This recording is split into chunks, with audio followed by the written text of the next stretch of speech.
और घर के काम भी धीरे धीरे ही करती। एक दिन उसकी सास उसके पास आती है। बहू, आज बेसन का चिला बना दे, बड़ा मन कर रहा है। हाँ मम्मी जी, बनाती हूँ थोड़ी देर में। थोड़ी देर में? अरे थोड़ी देर में तो रात के खाने का वक्त हो जाएगा बहू। अच्छा मम्मी जी, तो फिर आप रात का खाना ही खा लीजिएगा ना। हे भगवान, कैसी आलसी बहू मिली है मुझे, हर काम को बस टालती ही रहती है। रेणुका दिन भर बस आलस पना ही करती रहती। एक बार रात के खाने पर सब बैठे हैं तो रेणुका का पति कहता है, अरे ये क्या, आज फिर से करेला? रेणुका, हफ्ते में तीसरी बार ऐसा हुआ है कि करेला बन रहा है। कुछ भी बना लिया करो। अरे इतनी सारी सब्जी मिलती है मार्केट में। हाँ, पर अब कौन मार्केट जाए और सब्जी लेकर आए, इसलिए जो था घर पर वही बना दिया। बहू, फ्रिज खोल कर देखती तो पता चलता होती है, पर तुम्हारा आलसपन खत्म हो तो तुम्हारी नजर जाए ना। विशाल कमरे में आकर रेणुका से पूछता है, रेणुका, मैंने कहा था तुमसे कि मेरे लिए रुमाल ले आना। मेरे सारे रुमाल खराब हो गए हैं, तुम ले आई क्या?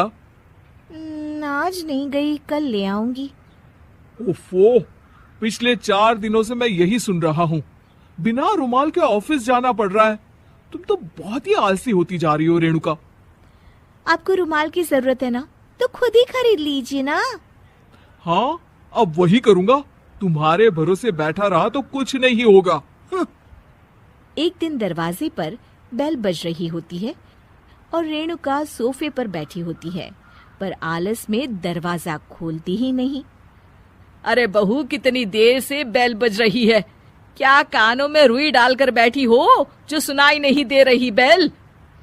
मम्मी जी, अब आप आ ही गई हैं तो आप ही खोल दीजिए ना दरवाजा। क्यों मुझे ताना मारकर और देर कर रही हैं? अरे वाह, उल्टा चोर को तवाल को डांटे। सास दरवाजा खोलती है तो उसकी पड़ोसन दरवाजे पर खड़ी होती है। दरवाजा खोलने में इतनी देर क्यों हो गई? सब सो गए थे क्या? और ये भी कोई वक्त है क्या सोने का? हाँ? अरे नहीं नहीं, ऐसी कोई बात नहीं है। आइए आइए, आप लोग अंदर आइए। ओफो, इन सबको भी अभी आना था। अब मम्मी जी लगा देंगी मेरी ड्यूटी किचन में। बहू, पकोड़े तल दे, बहू चाय बना दे। अरे बहू, सो गई क्या? कब से आवाज दे रही हूँ, जा चाय बना कर लिया। हाँ मम्मी जी, अभी जाती हूँ थोड़ी देर में। सास रेणुका को आंख दिखाती है। मतलब थोड़ी ही देर लगेगी चाय बनाने में, अभी ले आती हूँ, बस झटपट।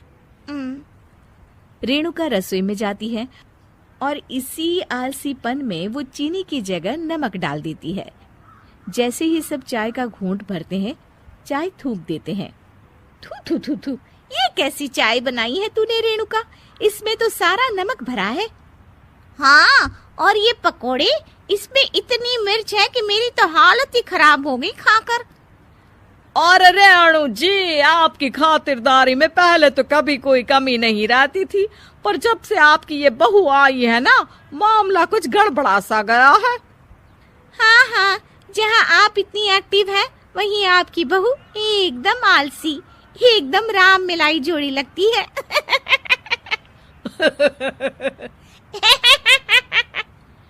अच्छा जी, चलते हैं अब। नमक वाली चाय पिलाने के लिए बहुत बहुत शुक्रिया। सब वहां से चले जाते हैं। अरे तूने तो मेरी नाक ही कटा दी बहू। वे लोग क्या सोच रहे होंगे मेरे बारे में? मम्मी जी, मैंने तो शक्कर ही डाली थी, पता नहीं नमक कैसे बन गई शक्कर। शक्कर नमक नहीं बना बहू रानी, तुम्हारा ये जो आलसपना है ना, ये उस